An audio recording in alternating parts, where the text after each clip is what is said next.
Your Excellency and Co-Chair, Dr.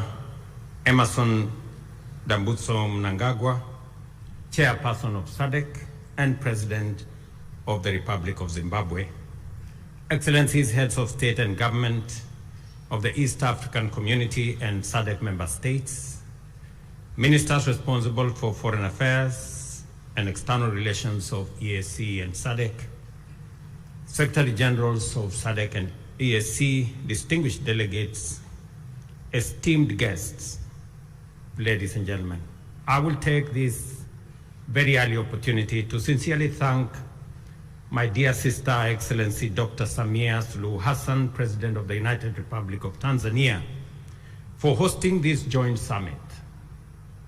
After extensive consultations, when I requested her to host this summit, without hesitation, she offered these excellent facilities for us to engage in this exercise. My dear sister, thank you very much. We're truly grateful. Equally important, I appreciate the efforts made by the two regions through their respective communities to mobilize with urgency and convene separate extraordinary summits in order to deliberate on the concerning security situation in the Democratic Republic of Congo. Excellencies, together,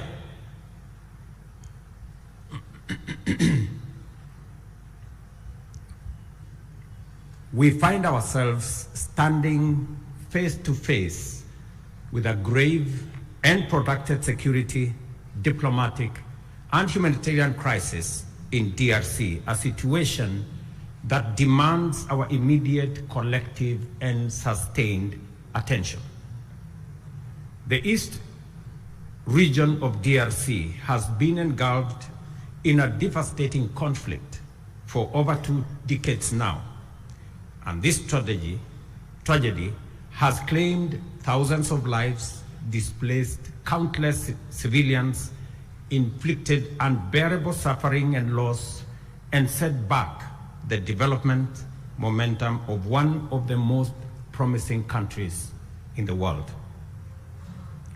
The recent escalation of hostilities in Goma and the surrounding areas is a stark reminder of the increasing fragility the situation presents, and that only collective action to facilitate a negotiated solution will offer relief. Today, we join together in order to reiterate our calls to the parties to this tragic conflict to immediately cease hostilities and take positive action to allow meaningful dialogue aimed at restoration of stability. Specifically, we stand together to call on all parties to actualize the ceasefire, and specifically on the M23 to hold further advancement, and the armed forces of DRC to cease all retaliatory measures. An immediate ceasefire is the only way by which we can create necessary conditions for constructive dialogue and implementation of a comprehensive peace agreement.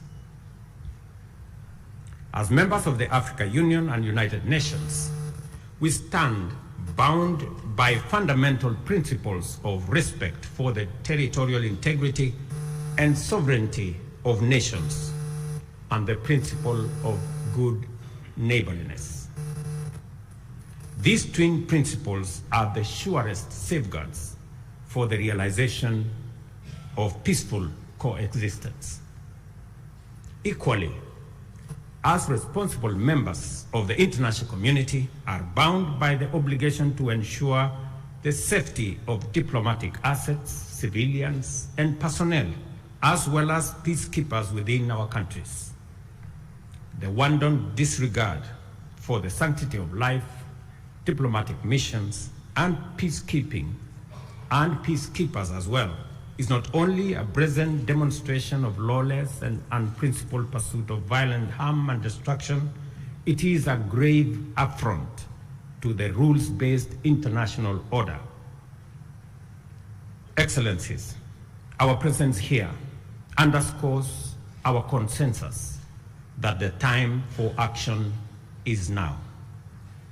The lives of millions depends on our ability to navigate this complex and challenging situation with wisdom, clarity of mind, empathy for the millions whose lives and livelihoods have been plunged into uncertainty, concerns for DRC's lost opportunity to accelerate its growth and development, and a steadfast commitment to peace and justice.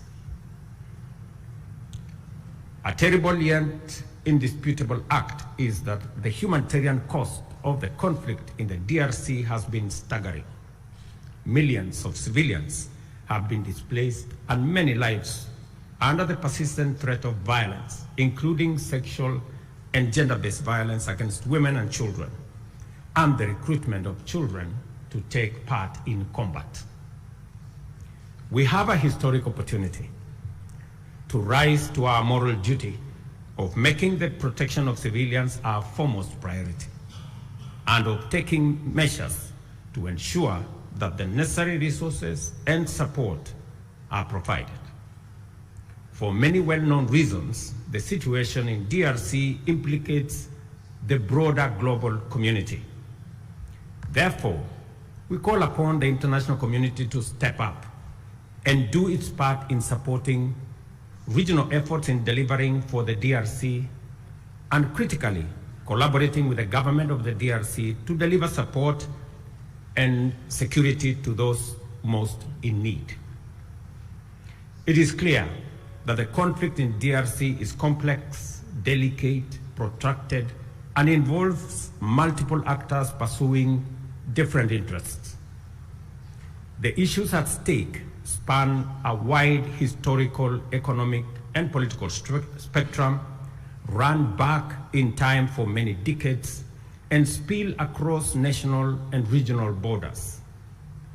There is also a clandestine international dimension at work, whose persistent, cynical, and destructive effects must neither be underestimated or ignored any longer. For this reason, it is equally clear that such a conflict cannot be resolved through military means. We must resist the temptation to think that we can somehow shoot or bombard our way into a solution in the face of such a complex situation. Instead, we have to agree that only a comprehensive diplomatic approach, one that addresses the root causes of the crisis, secures the historical integrity and territorial integrity of DRC, and affirms the sovereignty of its people and their aspirations for freedom, justice, and development. That is what will establish peace, and enduring peace at that, in DRC.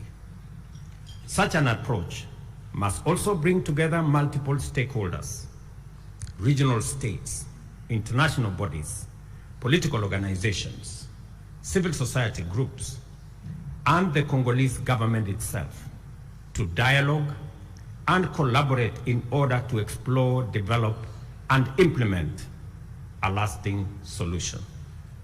Excellencies, I am confident that you agree with me that dialogue is not a sign of weakness.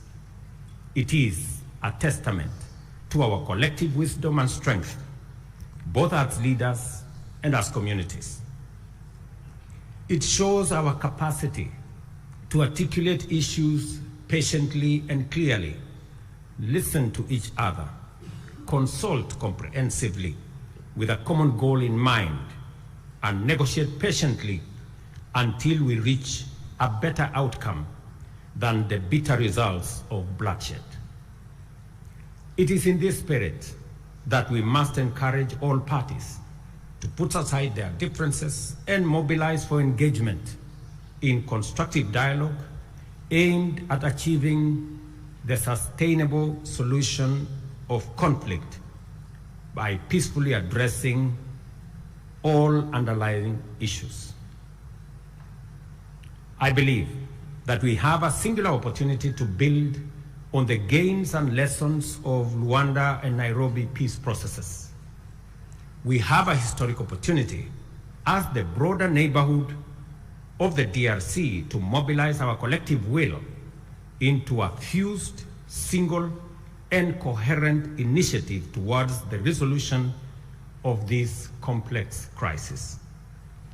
Such an approach will bring all our assets to bear and minimize the possibility of parallel initiatives that duplicate and undermine progress, including creating unnecessary competition as we strive for peace.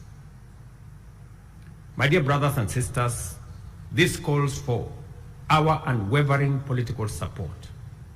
I therefore urge Your Excellencies at this extraordinary joint summit to deploy our best effort and muster our total commitment to facilitate a sustainable settlement that lays the foundation for a stable and prosperous Democratic Republic of Congo. I dare say, Excellencies, the situation may be complex, it may be protracted, it may have been with us for years,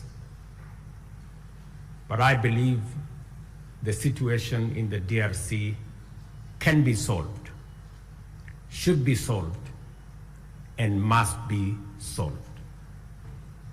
For this reason, it may also be prudent for the consolidated single EAC-SADC initiative on this matter to be supported by a strong secretariat that can provide the necessary coordination, monitoring, and enforcement to ensure effective implementation of outcomes.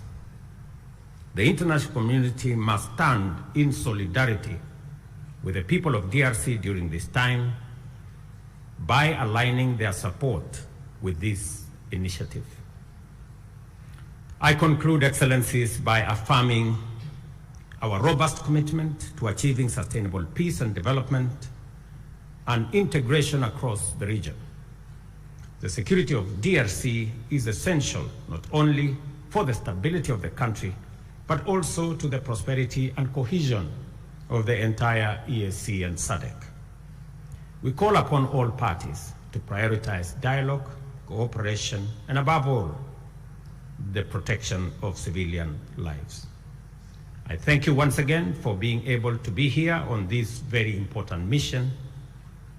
It is a historic mission because for the first time, two regional economic blocs come together as a testament of the seriousness of the challenge we face, but also underscoring our commitment to provide leadership to resolve this issue. Thank you very much. May the Almighty God bless all of you and bless our region.